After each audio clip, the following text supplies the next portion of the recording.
Welcome, everyone, and thank you for joining. This is the TILÈ Film Festival interviews. We're having intimate conversations with some of the nominees for our second annual TILÈ Festival. It's a pleasure to get to talk to you again. Thank you. You were a returning film Yeah. submission from last year. What made you want to return this year? I mean, we had a lot of fun because it was last year we were there with my film, The First Room, and this year we're there with A Good Fight. And what I really liked was it was a very free-form event. Usually, it's really rushed. A bunch of people get up, and then everybody gets to ask one question. Here, the crowd was great. They interacted well. And then we went over to the bar and, the whole general vibe. I tend to look, I make movies on broke-ass budgets. I'm not doing this for money or anything. My thing is I love attending local festivals because I have mostly found that I pick up a couple of crew members or collaborators from the people you meet. You find like-minded people who love movies. And you generally have a good time. So I tend to prefer this small, intimate kind of, things like TILÈ, which are local festivals with people who really get what you're doing. Like they know that you're not out to do the Cecil B. DeMille epics or or super experimental French movie where somebody stares at a cockroach for 30 minutes. You get the point. Yeah. So that's what I like about you because you end up answering some of my other questions before I even get to ask you. So I do have another question about that. Your forward-thinking method, where did you develop that? I'm middle-class Indian. Okay. So you always write to a budget, do things to a budget. You know what you can do. You shoot for 10% more than that. So it's always very achievable. You break down a big dream into small achievable chunks and you try to shoot for a little bit more than that. Is there ever times where, because I identify with that type of style, is there ever times where when you do plan for the plan, you get caught in that idea of I want it to work this way? No. You roll with it. Okay. It's like what Floyd Mayweather said, right? Everybody has a plan till they get punched in the teeth. And in indie filmmaking, it's about not in the teeth. You get a little bit 3 feet down. You get punched all the time. People don't show up. When you go there, you have no control over the crowd, create things. And if you take too much time setting up and shooting, I mean, my whole movies are shot within a weekend. So it's all about, I plan a lot though. I know what I'm going to do. But more than that, since I write, direct and edit my movies, I have a sense of control as to what I roughly want to achieve. So instead of looking at things logistically, I look at things narratively and emotionally. So in a movie, there are certain narrative beats, certain emotional beats I want to achieve. And to your constraints or suggestions from collaborators, if there is a different way of hitting it, I'm all for it. So as long as I feel confident that instead of going for scene coverage, I go for story coverage, beats coverage. Is as long as that beat is intimated somehow, you're good with it. You don't need to sweat not being able to get that single beauty shot, that dolly moving tracking shot of the person in distress. If there is another way of telling it, which is cheaper and faster. Okay. So for anyone that has not watched your film yet, how would you be able to describe it in under 30 seconds? A Good Fight. A Good Fight, yes. Okay, so The Good Fight, I originally when I wrote it, I wrote the logline. The logline was Mr. Miyagi in Highlander. And that's the movie. It's about this alien warrior who is pushing 70. And he has been exiled to Earth and he gets to fight in a battle every 15 years with a challenger from his home planet. And if he wins, he gets 15 more years. So by now he has this life on Earth and he lives with his granddaughter and raising his granddaughter alone. And he doesn't really care about all of this, right? It's just a thing to him. But the challengers who come, they're young, they're super into the ritual. So it's the contrast between that. And the sort of inspiration for this was my own experience with visa interviews. So every 5 years I had to go and prove my Americanness. And my entire life hinged on that one person's mood and stamp. If they said no, I'd have to go back. All my life here pauses.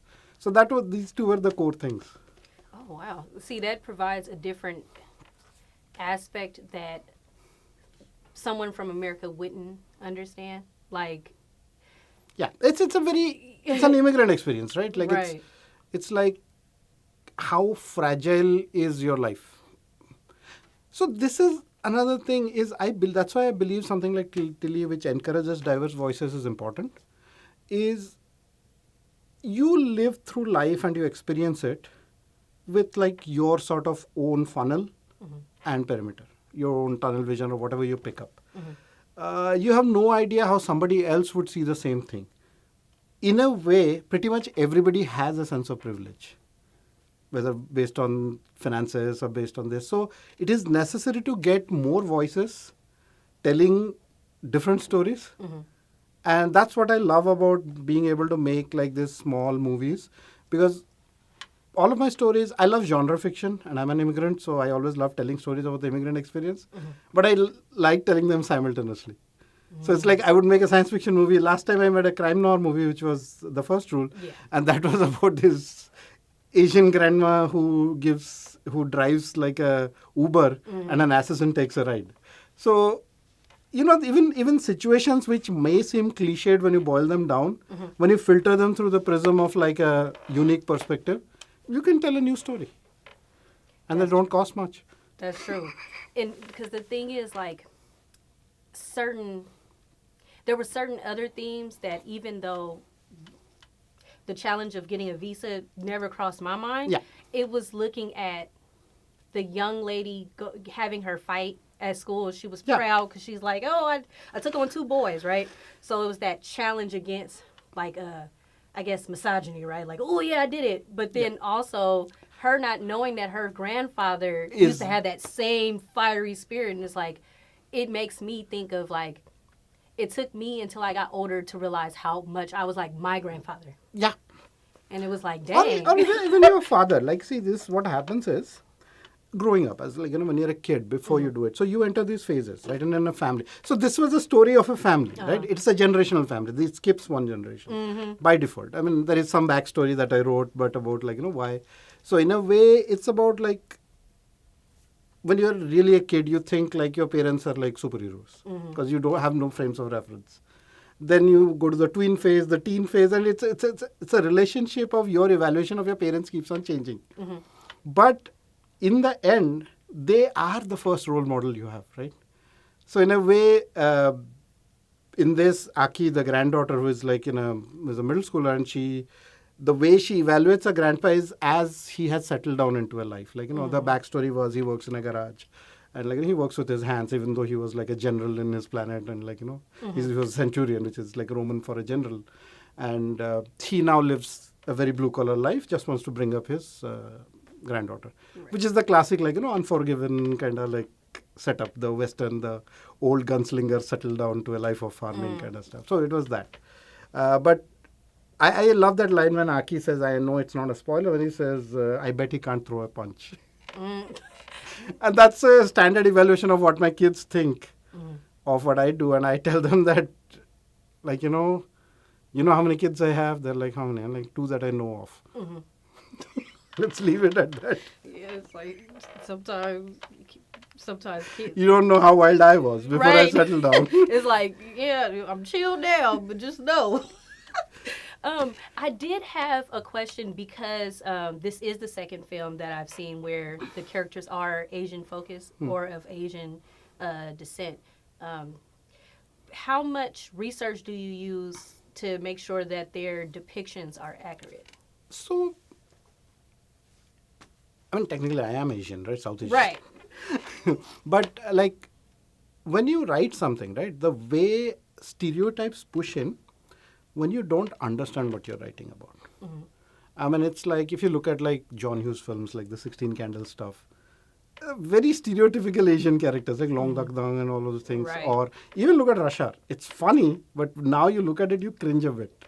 Even Chris Tucker and so it's about 2 things. It's about understanding what the characters you're trying to tell. So you needn't necessarily belong. There is this whole debate about cultural appropriation, which is like when a privileged class member tells a story of an underprivileged class and sort of frames the narrative from their point of privilege. That's different. But when you're trying to tell a story, you may not have lived it, but you should have made an attempt to understand it. That way, casting becomes very important. When you cast somebody who is close to that and you sort of use their life experiences and factor that in. I mean, one of my favorite scenes about this, it's slightly related, is, do you remember the climax of 8 Mile? Of 8 Mile? The Eminem movie. Yeah. Anthony Mackie's character turns out to be super privileged and like rich. And this and that exchange where Eminem sort of lays themselves bare. That's where the switch happens, right? It was like, you're playing cosplay. I actually live this. I don't look like it. That's the thing of how you write authentic stories and characters. That's a very. It's not about how you look. It's about who you are. Right. You have to be genuine. Or, I mean, like, to go from 8 Mile to Malibu's Most Wanted, in the end, he says, I is what I is. I mean, that movie is a lightning rod. Malibu's Most Wanted, I watch it from time to time, but every time I watch it, my stance changes. Oh, man, this is so stereotypical. No, this is deeper. And then you watch, like, Snoop Dogg appear as Ronnie Rizat. And they're like, this is super deep. But it all depends on how drunk you are. But it's fine. Yeah.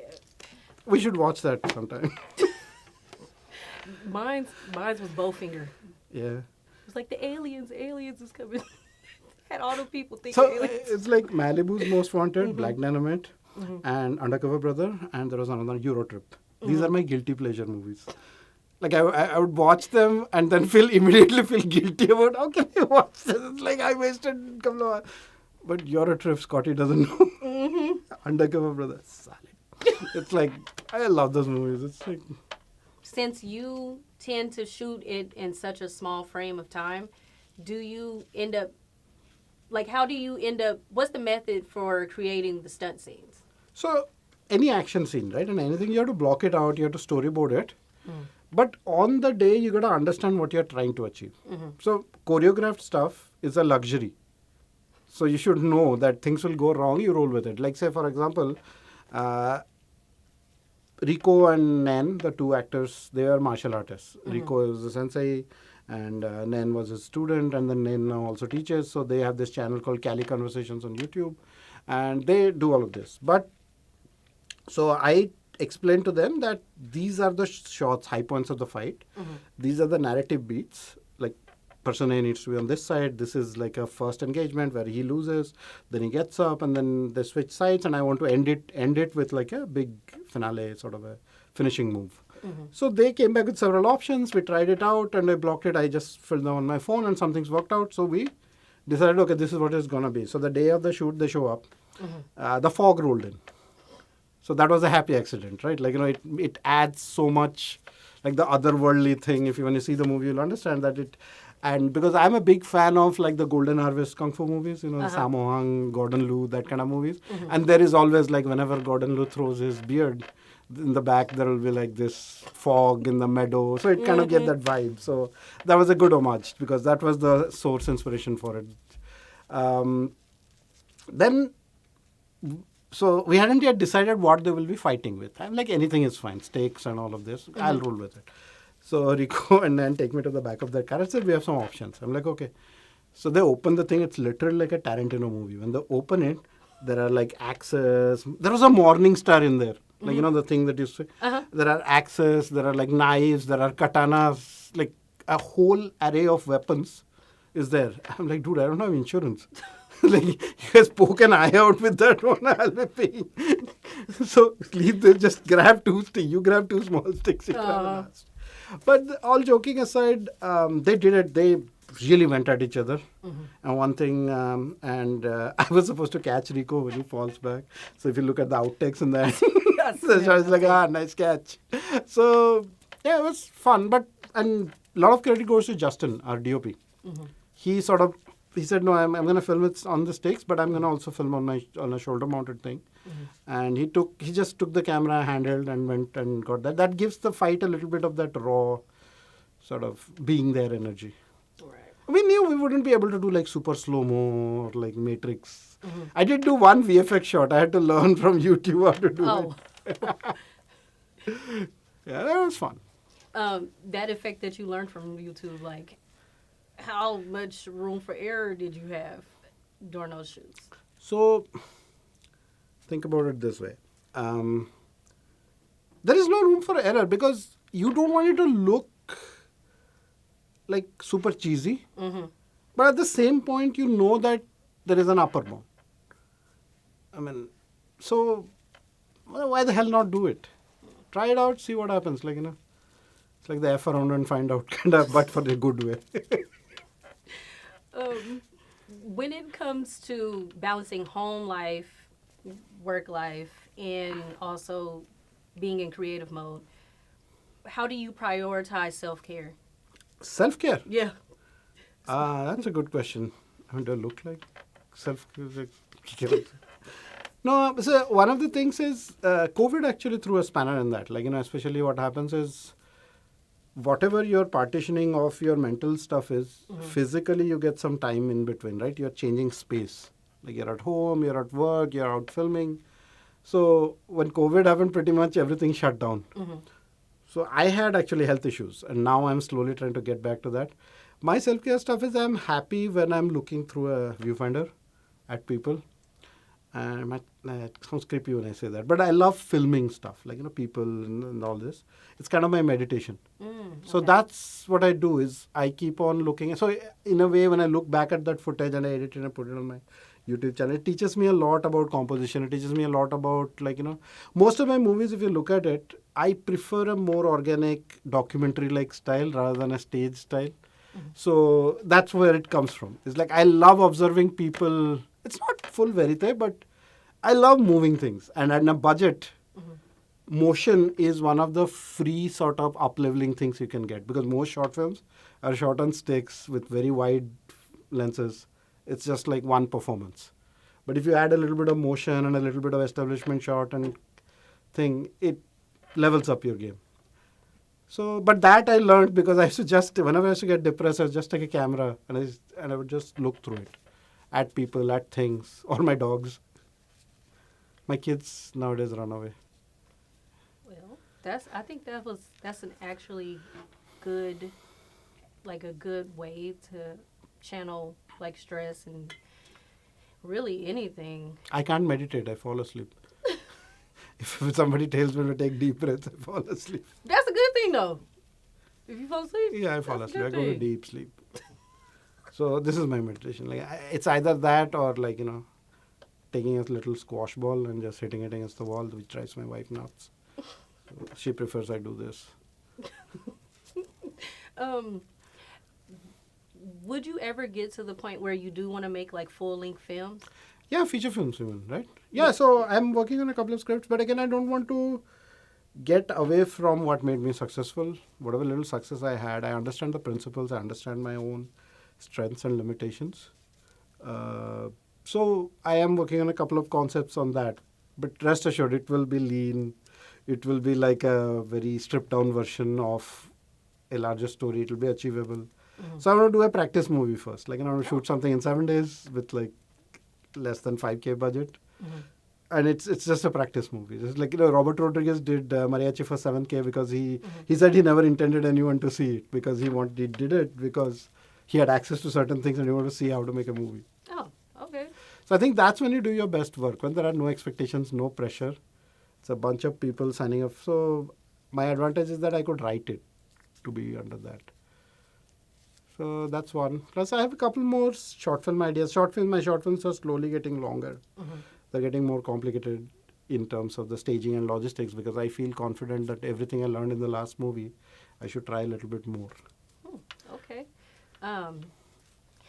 What would you like for us to know as far as supporting any future projects or even to get the word out about a good fight?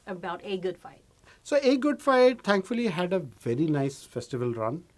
So we will probably be in July, August, we'll be putting it up on YouTube for free. I actually held it back because I really like TILè and it's not fair that TILè selected the movie and we would release it publicly. So we held back on releasing it, but we'll be releasing it. And it's not about, so I try to do like a movie every 2-3 months. Like right now, we're working on a short called Amelia Runs Through a Meadow about a woman suffering from Alzheimer's who is losing her memories. Or last thing she remembers is her as a kid running through a meadow. And now she wants to recreate that memory, but she can't because she's in a wheelchair. Oh. So the whole story is about how she goes about recreating that memory. So I keep in touch with me at Flying Hog Monkey on Instagram, and I am always on the lookout for actors, like crew members. I mean, making independent movies is about kindness of strangers. It's like nobody is getting rich off of this. So people who have passion, people who want to do something, like, sometimes they donate their time. So that way, if I know who I can use, I can up level that day's work. Okay. And once again, you was a step ahead. I was about to ask you how can how can the viewers follow you? But you said flying hog. Flying Hog Monkey, one word. Okay. Or flyinghogmonkey.com. Instagram. See, the problem is my Instagram handle used to be my first name, last name. But then that's very hard for people to spell. Even I can't spell it right sometimes. So I changed it to Flying Hog Monkey. But Flying Hog Monkey itself, people get confused again. Can't please everybody. Put it here. Well, I thank you. It was a pleasure talking to you, and it's always good to reconnect. Yeah. Thank you. Hello, my name is Saurav, and I'm a filmmaker based out of Bay Area, and I wrote, produced, and directed the martial arts short film A Good Fight. And it's going to play on July 8th at the Timeless Film Festival. Please, I would love if you can make it there, and love to chat about movies in general.